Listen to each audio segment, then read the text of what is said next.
अपनी बदली हुई सास उमा आज सुबह से ही बहुत तेजी से अपना काम निपटा रही थी। उसके पीछे की वजह काफ़ी खास थी। उसको पूरे 3 साल बाद अपने मायके जाने का मौका जो मिला था। काम करते वक्त वह काफ़ी रिलैक्स थी, क्योंकि सासू माँ ने उससे कहा था कि कुछ दिनों तक दीपा, जो कि उसकी ननद थी, नहीं आने वाली है। उसकी यह ननद 100 के बराबर थी। उमा शादी करके जब घर आई थी, तब दीपा को अपनी बहन की तरह प्यार करती थी, क्योंकि उसे खुद की कोई बहन नहीं थी। लेकिन उसे कुछ हफ्तों में ही उसे यह पता चल गया था कि उसकी ननद जेलर की तरह कम नहीं है। हालांकि दीपा का ब्याह हो चुका था, लेकिन उसे अपने ससुराल वालों की किसी भी प्रकार की कोई चिंता नहीं थी। उसे जब भी जी करता वह अपने मायके चली आती और मायके वालों पर अपना हुक्म चलाती, खासकर अपनी भाभी पर।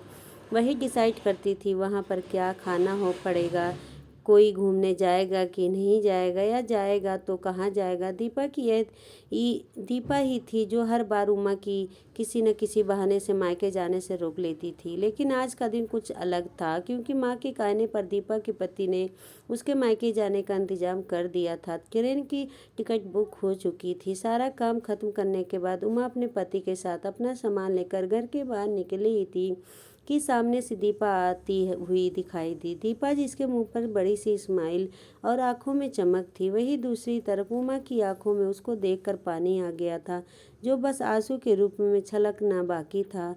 भैया भाभी के पास आकर दीपा ने कहा कि अब क्यों भैया, कहाँ चले? अपनी पत्नी के साथ सैर सपाटा करने के लिए अपनी बहन को भूल गए क्या?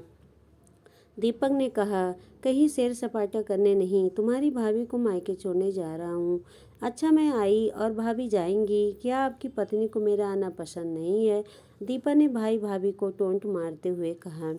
मन में उदासी और आंखों में नमी लिए उमा पलटकर घर के अंदर आने लगी, क्योंकि उसने मान लिया था कि इस बार भी दीपा की वजह से उसके मायके जाना कैंसिल हो जाएगा। लेकिन तभी सामने से उसकी सासू माँ आई और बोली, तुम दोनों रेलवे स्टेशन नहीं गए क्या? गाड़ी के पीछे दौड़ते हुए जाओगे? दीपा बीच में टपकते हुए बोली, यह क्या कह रही हो माँ? मैं आई हूँ और आप भाभी को मायके भेज रही हो? क्या अब आपको मैं खटकने लगी हूँ? माँ ने दीपा को डांटते हुए कहा, तेरा क्या है बेटा, तेरे लिए ये मायका थोड़ी ही है। तू यहाँ, तेरे लिए तो ये प्रवास स्थल है, जहाँ तू जब जी चाहे अपने ससुराल में बोरियत महसूस करके आ जाती है। लेकिन वह बेचारी तो ऐसा नहीं करती, बल्कि वह तो अपने जब जाना चाहिए तब भी अपने मायके नहीं जाती। इसलिए उसका अभी मायके जाना बहुत ज़रूरी है। मैं तेरे या मेरे या किसी और की वजह से उसका इस बार मायके जाना बिल्कुल रद्द नहीं होने दूंगी। पहले यह बता दूं, तू कुछ दिनों के लिए यह नहीं आने वाली थी, फिर कैसे आ गई? मैंने तो ऐसे ही कह दिया था माँ। मैं देखना चाहती थी कि मेरे ना आने से भैया खुश होता है कि मुझे बुलाता है।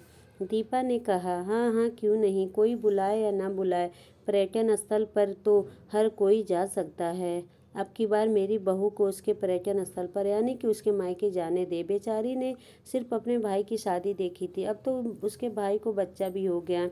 उसका मुंह तक देखने नहीं गई। उसने अब उसे भी अपने हिस्से का सुख भोगने दे। माँ ने दीपा को फटकारते हुए और उमा की साइड लेते हुए कहा।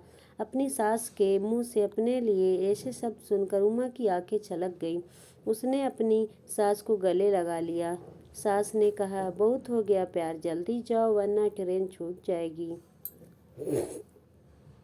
अपनी माँ का बदला हुआ रूप देखकर दीपा बहुत हैरान थी। उसे यकीन नहीं हो रहा था कि वह यही माँ है जो उसका हर कहा मानती थी और वो हमेशा उसका पक्ष लेती थी, चाहे वह बहू हो या गलत। वही माँ अपने मन में अपनी सास दोस्त को धन्यवाद दे रही थी, जो कुछ दिनों पहले उसके घर आई थी और कुछ दिन रही थी और जाते जाते उसकी आंखें खोल गई थी। सहेली ने उन्हें बताया था कि वह अपनी बेटी का मुंह छोड़ दे, वरना अपनी बहू और बेटे के मन में अपनी इज्जत खो देगी।